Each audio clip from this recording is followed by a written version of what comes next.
अर्जुन की ही नहीं है दोस्तों, हम सबकी दूर हो रही हैं, है ना? तो आइए 8वें अध्याय को यहीं पर विराम देता हूं और मैं शैलेंद्र भारती आपसे वादा करता हूं कि 9वें अध्याय में फिर से मुलाकात होगी। तब तक के लिए जय श्री कृष्ण। श्री भगवद गीता अध्याय 9। अथ नवमोऽध्यायः राज विद्या राज गुह्य योग। जय श्री कृष्ण दोस्तों, मैं शैलेंद्र भारती आपका भगवद गीता के 9वें अध्याय राज विद्या राज गुह्य योग में स्वागत करता हूं। दोस्तों, जिसे योग मिल गया हो उसका ऐश्वर्य, उसका वैभव कैसा होता है, यही बात होगी इस अध्याय में। आइए प्रारंभ करते हैं इस अध्याय को और कूद जाएं मेरे साथ इस ज्ञान की गंगा में। श्री भगवानुवाच इदं तु ते गुह्यतमं प्रवक्ष्याम्यनसूयवे ज्ञानं विज्ञानसहितं यज्ञात्वा मोक्षसे शुभात्। कृष्ण अर्जुन से कहते हैं कि वो उस दोष रहित अर्जुन को, उस अर्जुन को जिसमें दोष नहीं है, ईर्ष्या नहीं है, अब उसे परम गोपनीय विज्ञान सहित ज्ञान बताएंगे। मोस्ट सीक्रेट दोस्तों, विज्ञान सहित ज्ञान, यानी कि ज्ञान को उसकी विशेषता के साथ बताएंगे भगवान। ऐसा ज्ञान जिसे भली भांति जानकर अर्जुन दुख रूपी संसार से मुक्त हो जाएगा। जो कर्म आपको मुक्ति की ओर ले जाएं, वो उत्तम है। जो आपको दुनियादारी में और फंसाए, वो उत्तम नहीं। ये दुख की बात है, लेकिन सच है। हमारे ज्यादातर काम हमें इस दुनिया के पचड़ों में और फंसाते हैं। ज्यादा पैसा, ज्यादा दोस्ती, ज्यादा रिश्तेदारी, ज्यादा द्वेष, इसी सब में तो हमेशा पड़े रहते हैं हम। राजविद्या राजगुह्यं पवित्रमिदमुत्तमं प्रत्यक्षावगमं धर्म्यं सुसुखं कर्तुमव्ययम्। कृष्ण अर्जुन को वो ज्ञान देने वाले हैं जो विज्ञान सहित है और जो उसको इस दुखी संसार से मुक्त कर देगा। ये विज्ञान सहित ज्ञान सब विद्याओं का राजा है। इससे बड़ी कोई नॉलेज, कोई विद्या नहीं है दोस्तों। ये सब गोपनीयों का राजा है। इससे बड़ा कोई सीक्रेट नहीं। ये अति पवित्र, अति उत्तम, प्रत्यक्ष फल वाला, धर्मयुक्त, साधन करने में बड़ा सुगम और अविनाशी है। जो भी कोई और विशेषण आप लोग जानते हैं, वो इस ज्ञान के साथ लगा सकते हैं, क्योंकि ये इतना उत्तम है। कृष्ण अपने भक्त के लिए कुछ भी कर सकते हैं, इसीलिए वो अर्जुन को सबसे बड़ी बात बताने के लिए तैयार हैं। अश्रद्धानः पुरुषा धर्मस्यास्य परन्तप अप्राप्य मां निवर्तन्ते मृत्यु संसारवर्त्मनि। जिसके प्रति आपकी श्रद्धा नहीं, क्या उसे आप प्राप्त कर सकते हैं? श्रद्धा सबसे पहली जरूरत होती है दोस्तों। किसी भी चीज को हासिल करना हो तो श्रद्धा की बहुत आवश्यकता है, और श्रद्धा कभी झूठी नहीं हो सकती। या वो होती है या नहीं होती, इसे आप जबरदस्ती पैदा नहीं कर सकते। यही बात कृष्ण अर्जुन से समझाते हुए कह रहे हैं, हे परंतप, धर्म में श्रद्धा रहित पुरुष मुझको न प्राप्त होकर मृत्यु रूपी संसार चक्र में भ्रमण करते रहते हैं। जिन पुरुषों में धर्म के प्रति, कर्म के प्रति श्रद्धा नहीं है, वो कृष्ण को कभी प्राप्त नहीं होते, बस चक्कर काटते रहते हैं। दोस्तों, हमें खुद अपने जीवन के बारे में भी सोचना चाहिए। कि क्या हम भी चक्कर काट रहे हैं? मया तत्मिदं सर्वं जगदव्यक्तमूर्तिना मतस्थानि सर्वभूतानि न चाहं तेषु अवस्थितः। इस श्लोक में कृष्ण अपने और इस जगत के स्वरूप के बारे में बता रहे हैं। बड़ी ही कॉम्प्लिकेटेड बात है दोस्तों, आपको जरा ध्यान देना होगा।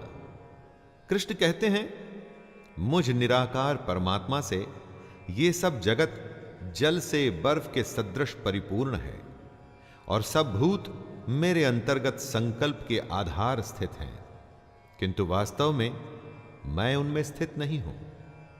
यहां पर कृष्ण कहना चाहते हैं कि उसके अव्यक्त स्वरूप में पूरा जगत व्याप्त है, लेकिन वो उसमें नहीं है। बर्फ जल से बनी होती है, बर्फ में और कुछ नहीं, सिर्फ जल है, लेकिन जल में बर्फ नहीं है। इस जगत का हर प्राणी कृष्ण में व्याप्त है, लेकिन कृष्ण उनमें नहीं है। न च मतस्थानि भूतानि पश्य मे योगमैश्वरम् भूतभृन्न च भूतस्थो ममात्मा भूतभावनः। सब भूत, जीव या निर्जीव कृष्ण में स्थित नहीं हैं, क्योंकि सारे भूत मरण धर्मा है, मतलब कि नाशवान है। इस दुनिया में जो भी है सबकी मृत्यु होती है, तो हम कृष्ण में कैसे हो सकते हैं? कृष्ण आगे कहते हैं कि मेरी ईश्वरीय योग शक्ति को देख कि भूतों का धारण पोषण करने वाली और भूतों को उत्पन्न करने वाली मेरी आत्मा वास्तव में भूतों में स्थित नहीं है। हमारा अस्तित्व कृष्ण से ही है, हमारी आत्मा में उसी परमात्मा का ही अंश है, लेकिन फिर भी वो हम में नहीं है। दोस्तों, यही उसकी योग शक्ति है। यथाकाशस्थितो नित्यं वायुः सर्वत्र गो महान् तथा सर्वाणि भूतानि मतस्थानित्युपधारय। जिस हवा को हम महसूस करते हैं, ये वायु आकाश की वजह से होती है और बिना किसी सहारे के भी ये आकाश में ही रहती है। ये वायु आकाश से अपनी उत्पत्ति होने के बावजूद भी उसको मलिन नहीं कर पाती। वैसे ही सारे भूत कृष्ण में व्याप्त हैं, लेकिन कभी भी वो कृष्ण को मलिन नहीं कर पाते। हम सब कृष्ण से हैं, कृष्ण हमसे नहीं। हम सब कृष्ण के संकल्प से ही पैदा हुए हैं, इसीलिए उन्हीं में स्थित हैं, लेकिन वो हम में नहीं है। ये योग का प्रभाव है दोस्तों। कृष्ण की योग शक्ति का कमाल है। जैसे वायु बिना किसी सहारे के आकाश में स्थित है, वैसे ही हम सब भी कृष्ण में स्थित हैं। सर्वभूतानि कौन्तेय प्रकृतिं यान्ति मामिकां कल्पक्षये पुनस्तानि कल्पादौ विसृजाम्यहम्। जब एक कल्प, एक एरा, एक दौर खत्म होता है तो हम सब वापस से कृष्ण में चले जाते हैं। सुनिए वो क्या कहते हैं। हे अर्जुन, कल्पों के अंत में सब भूत मेरी प्रकृति को प्राप्त होते हैं, अर्थात प्रकृति में लीन होते हैं, और कल्पों के आदि में उनको मैं फिर से रचता हूं। उनकी रचना के बाद ही कल्प की शुरुआत होती है। अचेत में वो जागृति भरते हैं और तभी दुनिया शुरू होती है, और कल्प की समाप्ति पर जो यहां से आया था वहीं वापस लौट जाता है। एक तरह से यूं भी मान लीजिए कि कल्प भी जब अपना कर्म पूरा कर लेता है तो समाप्त हो जाता है।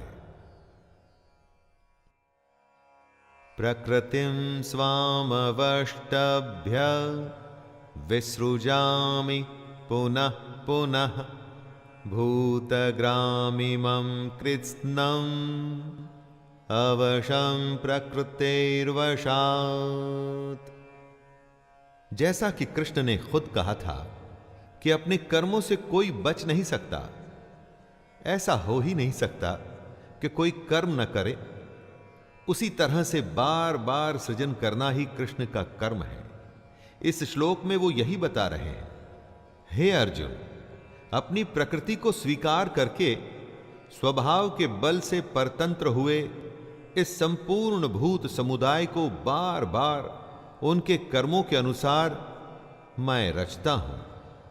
जैसे हमने कर्म किए थे वैसा हमारा स्वभाव हुआ, और जैसा स्वभाव हुआ उसी के गुणों के हिसाब से कृष्ण उसको रचते हैं, और इस तरह से कृष्ण भी अपना कर्म करते रहते हैं और हम भी। न च मां तानि कर्माणि निबध्नन्ति धनञ्जय उदासीनवदासीनम् असक्तं तेषु कर्मसु। कृष्ण हमारी संरचना, हमारा सृजन करते हैं, लेकिन अव्यक्त रूप से। ऐसा कहते हुए कहीं दिखता नहीं, लेकिन स्वाभाविक है कि ऐसा होता है, वरना यह दुनिया कहां से आती और कहां जाती है। रचना का उनका यह कर्म है, लेकिन कृष्ण कभी अपने कर्म से बंधते नहीं, अपने इस कर्म में उनकी आसक्ति नहीं होती। जैसा ज्ञान वो हमको दे रहे हैं वही नियम उन पर भी लागू होता है। दोस्तों, ऐसा नहीं कि वो मनमानी करें, मनमानी तो कोई भी नहीं कर सकता। यह पूरा संसार परमात्मा के ही संकल्प से बना है। आपको लग सकता है कि आप अपनी मर्जी के मालिक हैं और आप जो चाहें वो कर सकते हैं, लेकिन ऐसा है नहीं। मयाध्यक्षेण प्रकृतिः सूयते सचराचरम् हेतुनानेन कौन्तेय जगद्विपरिवर्तते।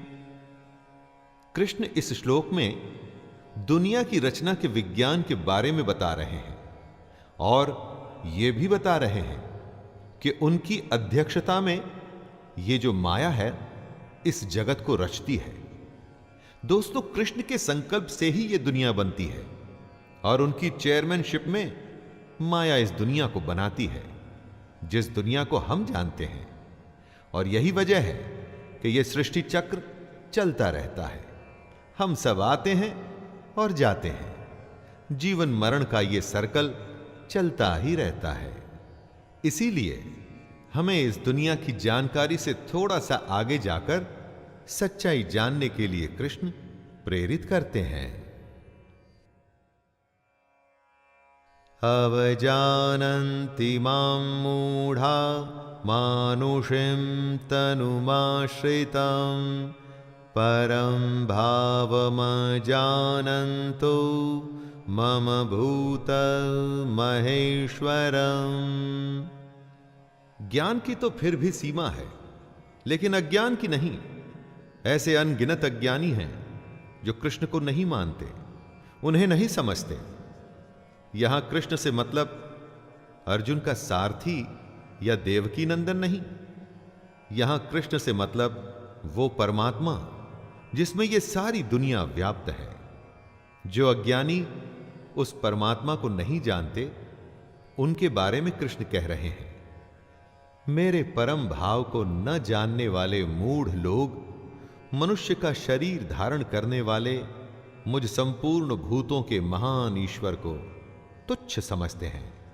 अर्थात अपनी योग माया से संसार के उद्धार के लिए मनुष्य रूप में विचरते हुए मुझ परमेश्वर को साधारण मनुष्य मानते हैं। मोघाशा मोघ कर्माणो मोघ ज्ञाना विचेतसः राक्षसीमासुरीं चैव प्रकृतिं मोहिनीं श्रिताः। इस श्लोक में यह बताया गया है कि ऐसे कौन से लोग हैं जो कृष्ण को नहीं समझ पाते। जैसे आसुरी और मोहिनी प्रकृति के लोग। यहां पर आसुरी और मोहिनी प्रकृति कोई जाति नहीं है, बल्कि मन के स्वभाव हैं। ये आसुरी और मोहिनी प्रकृति के लोग व्यर्थ आशा, व्यर्थ कर्म और व्यर्थ ज्ञान में अपना पूरा जीवन बिता देते हैं, जबकि महात्मा जन अपना पूरा जीवन सच को जानने में लगा देते हैं। राक्षसी स्वभाव के लोग मद में, मदिरा में, मोह में ही पूरी जिंदगी को गंवा देते हैं। आपके इर्द गिर्द जितने भी लोग दिखते हैं, उसमें आप खुद को भी मिलाकर सबको महात्मा जन या राक्षसी स्वभाव के लोगों में बांट सकते हैं। महात्मनस्तु मां पार्थ दैवीं प्रकृतिमाश्रिताः भजन्त्यनन्यमनसो ज्ञात्वा भूतादिमव्यम्। आसुरी और मोहिनी प्रकृति के लोग अपना जीवन गंवा देते हैं। वो कृष्ण को नहीं समझते, लेकिन कई लोग दैवी प्रकृति के भी होते हैं। ऐसे महात्मा जन कृष्ण को ही सनातन कारण मानते हैं। वो कृष्ण को नाश रहित अक्षर स्वरूप जानकर अनन्य मन से युक्त होकर निरंतर भजते हैं। अनन्य मन यानी कि उनके मन में और किसी बात के लिए कोई जगह नहीं होती, कोई संशय नहीं होता। वो कृष्ण को सब कुछ मान अपने निष्काम कर्म में लगे रहते हैं और अपना जन्म संवारते हैं, अपने लक्ष्य को पूरा करते हैं और साथ ही साथ समाज का भी भला करते हैं।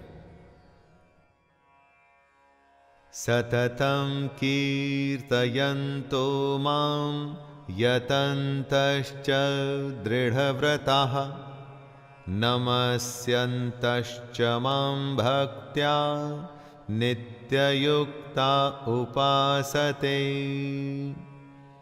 जो दैवी प्रकृति के लोग होते हैं, उनकी एक खास बात के बारे में कृष्ण कहते हैं कि ये लोग दृढ़ निश्चय वाले होते हैं।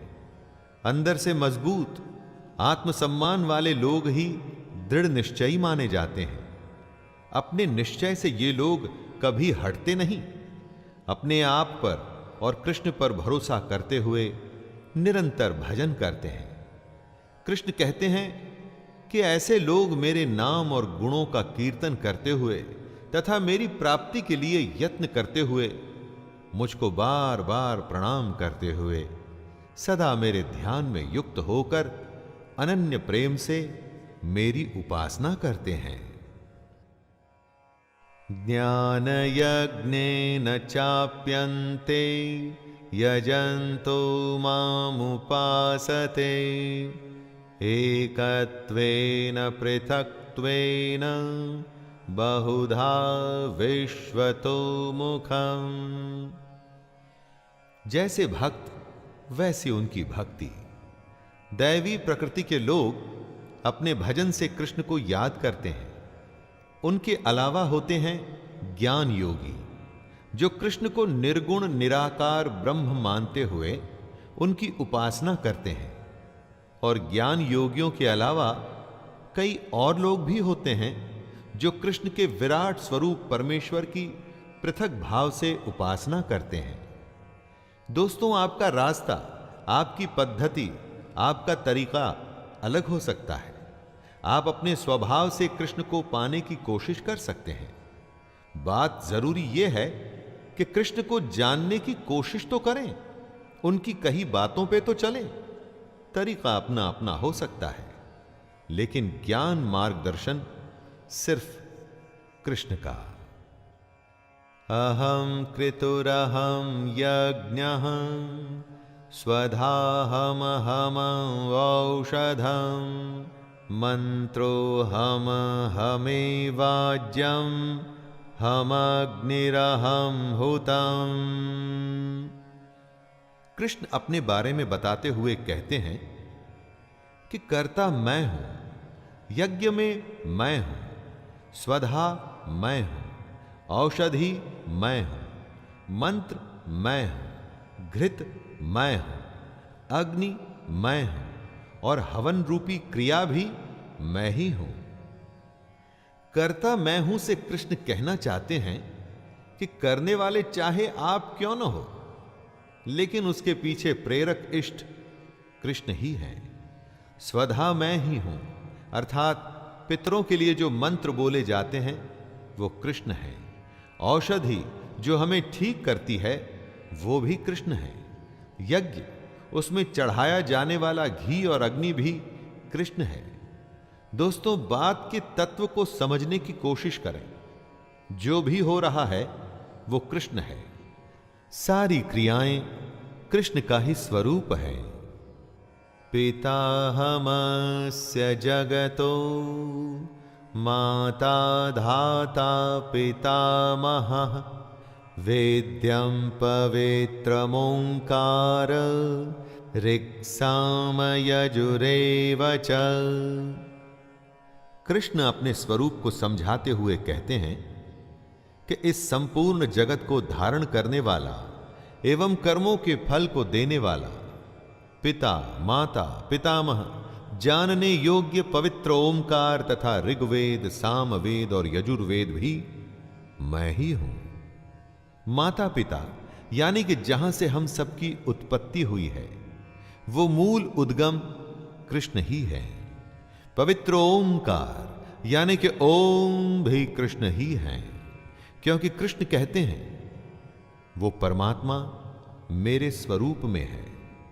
ऋग्वेद मतलब ऋक यानी कि संपूर्ण प्रार्थना, सामवेद का साम अथवा समत्व भाव, यजुर्वेद यानी यज्ञ की विधि विशेष कृष्ण ही है। योग अनुष्ठान कृष्ण से ही होते हैं। गतिर्भर्ता प्रभुः साक्षी निवासः शरणं सुहृत् प्रभवः प्रलयः स्थानं निधानं बीजमव्ययम्। परम धाम जिसे सब प्राप्त करने की कोशिश करते हैं वो कृष्ण है। जो हम सबका भरण पोषण करता है वो हम सबका स्वामी है। जो हमारा शुभाशुभ करता है, हम सबका वास स्थान यानी जहां हम सब रहते हैं, जो शरण लेने योग्य है, सबका हित करने वाला, जिसमें से सबकी उत्पत्ति होती है और प्रलय के समय जिसमें सब मिल जाते हैं, हम सबका आधार, निधान और अविनाशी कारण कृष्ण ही हैं। जो हो रहा है, जो होता है और जिसकी वजह से होता है वो सब ही कृष्ण है, उसके सिवा कुछ भी नहीं। तपाम्यहमहं वर्षं निग्रहणाम्युत सृजामि च अमृतं चैव मृत्युश्च सदसच्चाहमर्जुन। धरती सूर्य से तपती है, जल वाष्प बन के आकाश में जाता है और बादल बन के बरसता है। वर्षा ही इस दुनिया को जिंदा रखती है और यह सृष्टि क्रम चलता रहता है। अपने ही स्वरूप को समझाते हुए कृष्ण कहते हैं कि जो सूर्य रूप से तपता है, वर्षा का आकर्षण करता है और उसे बरसाता है, वो मैं स्वयं ही हूं। हे अर्जुन, मैं ही अमृत और मृत्यु हूं और सत असत भी मैं ही हूं। जिससे जीवन मिलता है वो अमृत होता है दोस्तों, और वो कृष्ण है। मृत्यु भी वही है। आदि अंत, ये पूरा अनंत, हर क्रिया का कारण कृष्ण ही है। त्रैविद्यमां सोमपः पूतपाप अयज्ञैरुष्ट्वा स्वर्गन्ति प्रार्थयन्ते ते पुण्यमासाद्य सुरेन्द्रलोकम् श्नन्ति दिव्यान् दिवि देव भोगान्। आराधना या विद्या के 3 अंग हैं, ऋक्, साम और यजुः। इन्हीं तीनों पर हमारे तीनों वेद आधारित हैं, ऋग्वेद, सामवेद और यजुर्वेद। जो पुरुष इन तीनों वेदों में विधान किए हुए सकाम कर्मों को करते हैं, सोम रस को पीते हैं, जो पाप रहित हैं, ऐसे पुरुष जो कृष्ण को यज्ञों के द्वारा पूजकर स्वर्ग की प्राप्ति चाहते हैं, वे पुरुष अपने पुण्यों के फल रूप स्वर्ग लोक को प्राप्त होकर स्वर्ग में दिव्य देवताओं के भोगों को भोगते हैं। जो असत की कामना करते हैं वो मृत्यु को प्राप्त होते हैं, और ये मृत्यु कृष्ण है। और जो सत की कामना करते हैं, वेदों के नियमों का पालन करते हुए सकाम करते हैं, उन्हें कृष्ण स्वर्ग के भोग देते हैं। ते तं भुक्त्वा स्वर्गलोकं विशालं क्षिणे पुण्यमर्त्यलोकं विशन्ति। एवं त्रैधर्ममनुप्रपन्ना गतागतं कामकामा लभन्ते। जो सच की कामना करते हुए कृष्ण को भजते हैं और जो स्वर्ग की प्राप्ति चाहते हैं, उन्हें कृष्ण स्वर्ग देते हैं। लेकिन कब तक? जब तक उनके पुण्य चलते हैं। विशाल स्वर्ग लोक को भोग कर जब पुण्य क्षीण हो जाते हैं, तब वो पुरुष फिर से मृत्यु लोक को प्राप्त होते हैं।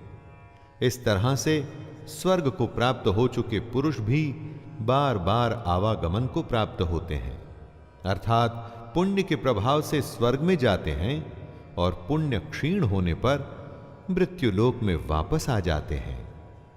पुण्य किए थे तो स्वर्ग मिला दोस्तों, लेकिन टिकट तभी तक की थी जितने पुण्य कमाए थे, उसके बाद वापस। अनन्याश्चिन्तयन्तो मां ये जनाः पर्युपासते तेषां नित्याभियुक्तानां योगक्षेमं वहाम्यहम्। जो असत की कामना करते हैं उनको मृत्यु मिलती है। सत की कामना करने वाले जो स्वर्ग चाहते हैं वो कुछ समय के लिए स्वर्ग में जाते हैं और पुण्यों के खत्म हो जाने पर वापस आते हैं। लेकिन जो अनन्य प्रेमी परमेश्वर का निरंतर चिंतन करते हुए निष्काम भाव से भजते हैं, उन पुरुषों का योगक्षेम कृष्ण स्वयं प्राप्त करते हैं। योगक्षेमं वहाम्यहम्, इसका अर्थ हुआ उनके योग की सुरक्षा की सारी जिम्मेदारी मैं लेता हूं, ऐसा कृष्ण कह रहे हैं। दोस्तों, निष्काम भाव से कृष्ण को भजने वालों की पूरी जिम्मेदारी कृष्ण अपने ऊपर ले लेते हैं। येऽप्यन्य देवता भक्ता यजन्ते श्रद्धयान्विताः तेऽपि मामेव कौन्तेय यजन्त्य विधिपूर्वकम्। बहुत से लोग अपने अलग अलग कारणों से दूसरे देवों देवताओं को भजते हैं। उनके बारे में कृष्ण कहते हैं कि हे अर्जुन, यद्यपि श्रद्धा से युक्त जो सकाम भक्त दूसरे देवताओं को पूजते हैं, वे भी मुझको ही पूजते हैं, किंतु उनका वह पूजन अविधि पूर्वक अर्थात अज्ञान पूर्वक है। जो कृष्ण को छोड़कर दूसरे देवों देवताओं को भज रहे हैं, वो भी असल में कृष्ण को ही भज रहे हैं दोस्तों, क्योंकि कृष्ण के अलावा तो और कुछ है ही नहीं। फर्क सिर्फ इतना ही है कि ऐसे लोग पूजा की विधि को गलत तरीके से कर रहे हैं, और वे ऐसा अपने अज्ञान की वजह से कर रहे हैं। अहम हि सर्वयज्ञानां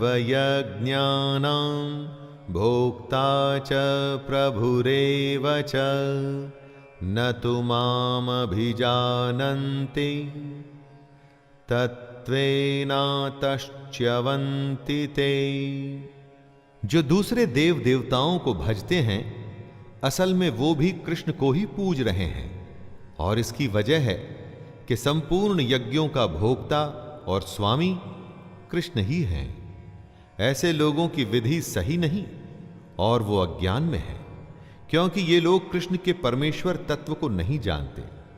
ऐसा करने की वजह से ही ये लोग गिरते हैं। दोस्तों, यहां गिरने से मतलब है पुनर्जन्म को प्राप्त होना। जी हां, ऐसे लोग ही पुनर्जन्म को प्राप्त होते हैं।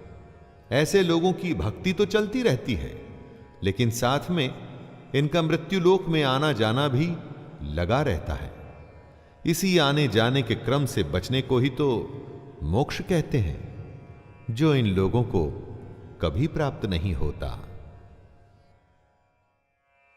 यान्ति देवव्रता देवान् पितॄन्यान्ति पितृव्रताः भूतानि यान्ति भूतेज्या यान्ति मद्याजिनोऽपि माम्। जो देवताओं को पूजते हैं वो देवताओं को प्राप्त होते हैं, जो पितरों की पूजा करते हैं वो पितरों को प्राप्त होते हैं, भूतों को पूजने वाले भूतों को प्राप्त होते हैं, और कृष्ण का पूजन करने वाले कृष्ण को ही प्राप्त होते हैं। कृष्ण अर्जुन से कहते हैं, हे अर्जुन, इसीलिए मेरे भक्तों का पुनर्जन्म नहीं होता। दोस्तों, ये बहुत बड़ी बात है, जरा इस पर ध्यान दीजिएगा। कृष्ण को भजने वालों का पुनर्जन्म नहीं होता, यानी वो आवागमन के चक्कर से बच जाते हैं, उनका पतन नहीं होता, वो गिरते नहीं, क्योंकि उन्हें गिरने से बचाने के लिए स्वयं कृष्ण जो उपस्थित हैं। पत्रं पुष्पं फलं तोयं यो मे भक्त्या प्रयच्छति तदहं भक्त्युपहृतम् अश्नामि प्रयतात्मनः। ईश्वर को सिर्फ आपकी भावना चाहिए होती है, लेकिन कोई अपनी भावना का चढ़ावा कैसे चढ़ाए? इसी भावना के अलग अलग रूप होते हैं, जैसे फूल, फल, जल या भोजन। कृष्ण कहते हैं कि जो कोई भक्त मेरे लिए प्रेम से पत्र, पुष्प, फल, जल आदि अर्पण करता है, उस शुद्ध बुद्धि निष्काम प्रेमी भक्त का प्रेम पूर्वक अर्पण किया हुआ वह पत्र पुष्पादि मैं सगुण रूप से प्रकट होकर प्रीति सहित खाता हूं। अगर आपके मन में सच है तो आपका चढ़ाया हुआ फल, फूल इत्यादि प्रभु प्रेम पूर्वक स्वीकार करेंगे।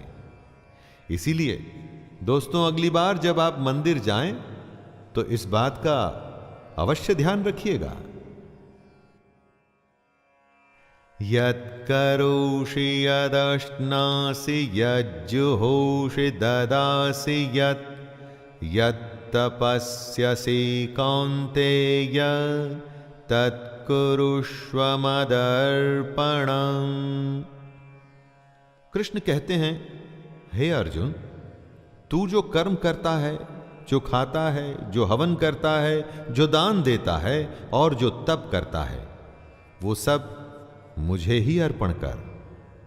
योग क्षेमम वहाम्यम की बात कृष्ण कर चुके हैं, जिसका अर्थ होता है कि हमारे योग की सारी जिम्मेदारी कृष्ण अपने ऊपर लेते हैं। इसीलिए वे अर्जुन से कह रहे हैं कि हमें अपने कर्म, भोजन, हवन, दान और तप सब कुछ उन्हें अर्पण कर देना चाहिए। दोस्तों, भाव समझिए, ये सब काम वैसे ही करने हैं जैसे आप हमेशा करते हैं, लेकिन इसे पूर्ण रूप से अर्पण करना है कृष्ण को, क्योंकि ये जान लीजिए कि आपके हर कर्म, हर संकल्प के पीछे कृष्ण हैं।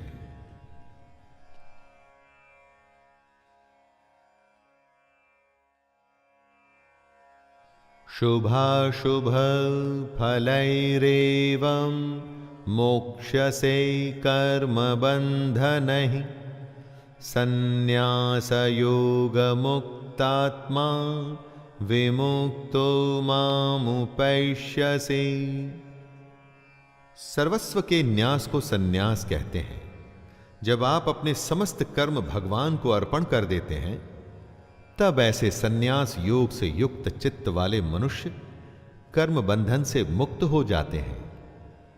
अपने सारे कर्म करते हुए भी अगर आपने कर्म भगवान को अर्पण कर दिए, उनके फलों में कोई रुचि ना रखी, बस कर्तव्य से अपना कर्म किया, सच्चे मन से भगवान की भक्ति की, तब ऐसे लोग कर्म बंधन से मुक्त हो जाते हैं। इस बात की पुष्टि स्वयं कृष्ण कर रहे हैं। ऐसा करने वाले सीधे कृष्ण को ही प्राप्त होते हैं। समूहं सर्वभूतेषु न मे द्वेष्योऽस्ति न प्रियः ये भजन्ति तु मां भक्त्या मयि ते तेषु चाप्यहम्। जो भी सब कुछ है, उस सब में कृष्ण उपस्थित हैं। कृष्ण सब भूतों में समभाव से व्यापक हैं। ना उनका कोई अप्रिय है और ना ही कोई उनको प्रिय है। लेकिन जो भक्त उनको प्रेम से भजते हैं, उनमें कृष्ण हैं और वो कृष्ण में हैं।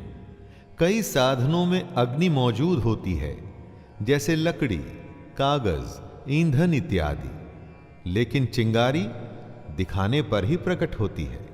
उसी तरह से हम सब में कृष्ण मौजूद हैं। वो किसी में भेदभाव नहीं करते, लेकिन उसी के अंतःकरण में वो प्रकट होते हैं जो उनका सच्चा भक्त हो, जो उनकी कही बातों पर चलता हो। अपि चेत् सुदुराचारो भजते मामनन्यभाक्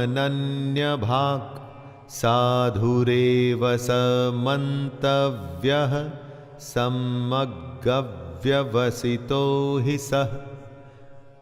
दोस्तों, ये बताइए, जब कोई दुष्ट बुरा आदमी कृष्ण को भजे तब क्या होगा?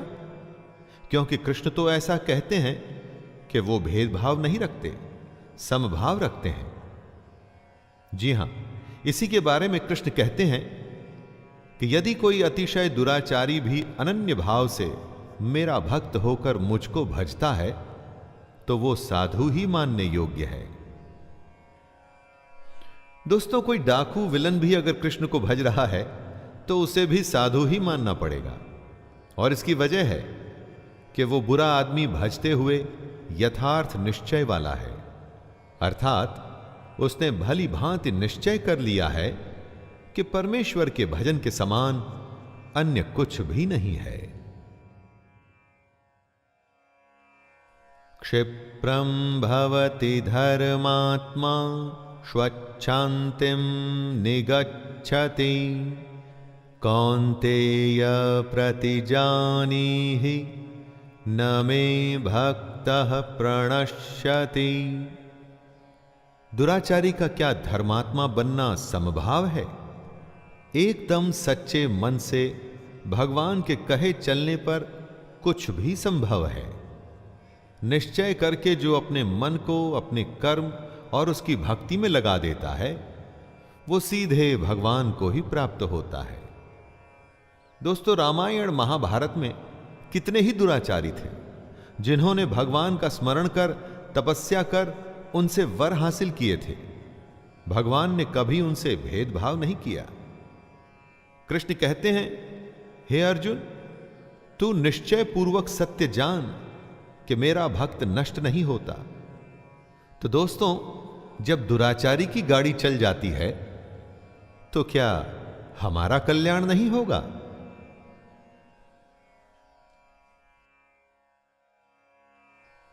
मां हि पार्थ व्यपाश्रित्य येऽपि स्युः पापयोनयः स्त्रियो वैश्यास्तथा शूद्रास् तेऽपि यान्ति परां गतिम्। गीता हर किसी के लिए है दोस्तों, कृष्ण हर किसी के लिए है। कोई कहीं का भी हो, कहीं भी पैदा हुआ हो, किसी भी योनि, जाति, घर, कहीं का भी। कृष्ण कहते हैं, हे अर्जुन, स्त्री, वैश्य, शूद्र तथा पाप योनि चांडाल आदि जो कोई भी हो, वे भी मेरे शरण होकर परम गति को ही प्राप्त होते हैं। जो कृष्ण की शरण में आ गया, फिर उसकी जिम्मेदारी कृष्ण अपने ऊपर लेते हैं, क्योंकि ऐसा ही नियम है। भेदभाव का नियम, जात पात, अमीर गरीब, ये हमारे समाज की बुराइयां हैं। भगवान के दरबार में सब नियम से चलता है, चाहे वो कोई इंसान हो या स्वयं भगवान ही क्यों न हो। किं पुनर्ब्राह्मणः पुण्या भक्ता राजर्षयस्तथा अनित्यं सुखं लोकमिमं प्राप्य भजस्व माम्। ब्राह्मण, क्षत्रिय, वैश्य और शूद्र ये कर्मों के हिसाब से बांटी गई जातियां हैं। जो जैसा कर्म करता है वो वैसी ही श्रेणी में खुद को पाता है। इसी की पुष्टि करते हुए कृष्ण कहते हैं कि पुण्यशील ब्राह्मण तथा राजर्षि भक्तजन मेरी शरण होकर परम गति को प्राप्त होते हैं। ब्राह्मण वो है जो ब्रह्म को जानने का अभिलाषी है। इसको किसी जाति विशेष से मत जोड़िएगा दोस्तों। और राजर्षि भक्तजन से कृष्ण का मतलब है वो भक्त जिनमें शौर्य, स्वाभिमान, दृढ़ निश्चय मौजूद रहता है। ऐसे लोग परम गति को प्राप्त होते हैं। इसलिए जब भी हमें यह मनुष्य का शरीर मिले, हमें उसका फायदा उठाकर ब्रह्म को जानना चाहिए। मन्मनां भव मद्भक्तो मद्याजी मां नमस्कुरु मामे वैश्यसि युक्त्वैवम् आत्मानं मत्परायणः। कृष्ण अर्जुन से कहते हैं कि अर्जुन, तू मुझ में मन वाला हो, मेरा भक्त बन, मेरा पूजन करने वाला हो, मुझको प्रणाम कर। इस प्रकार आत्मा को मुझ में नियुक्त करके मेरे परायण होकर तो मुझको ही प्राप्त होगा। दोस्तों, हमारे मन में कृष्ण के सिवा और कोई ना आए। हमारी आत्मा उसी परमात्मा, उसी कृष्ण का अंश है। तेरा तुझको सौंपते क्या लागत है मोर। जो उसका है हमें वो उसी को सौंपना है, लेकिन उसके लिए ज्ञान हासिल करना होगा, योग करना होगा और वो भी निष्काम करना होगा। दोस्तों, ये था 9वां अध्याय। इसमें ब्रह्म विद्या और योग शास्त्र के बारे में कृष्ण ने हमारी आंखें खोली। अब हमारी आंखें खुली या नहीं, ये आप अपनी आंखें बंद कर मन में झांक कर पूछिएगा, जवाब अपने आप मिल जाएगा। तो आइए विराम देते हैं इस 9वें अध्याय को और मिलते हैं 10वें अध्याय में। आज्ञा दीजिए अपने दोस्त शैलेंद्र भारती को। जय श्री कृष्ण। जय श्री कृष्ण। भगवत गीता के अध्याय 10 में मैं शैलेंद्र भारती आपका स्वागत करता हूं। दोस्तों, इस अध्याय का विषय या शीर्षक है विभूति योग। जैसे जैसे गीता के अध्याय बढ़ रहे हैं, हमें श्री कृष्ण का तत्व समझ में आ रहा है। किसी भी काम का अगर आपने तत्व नहीं समझा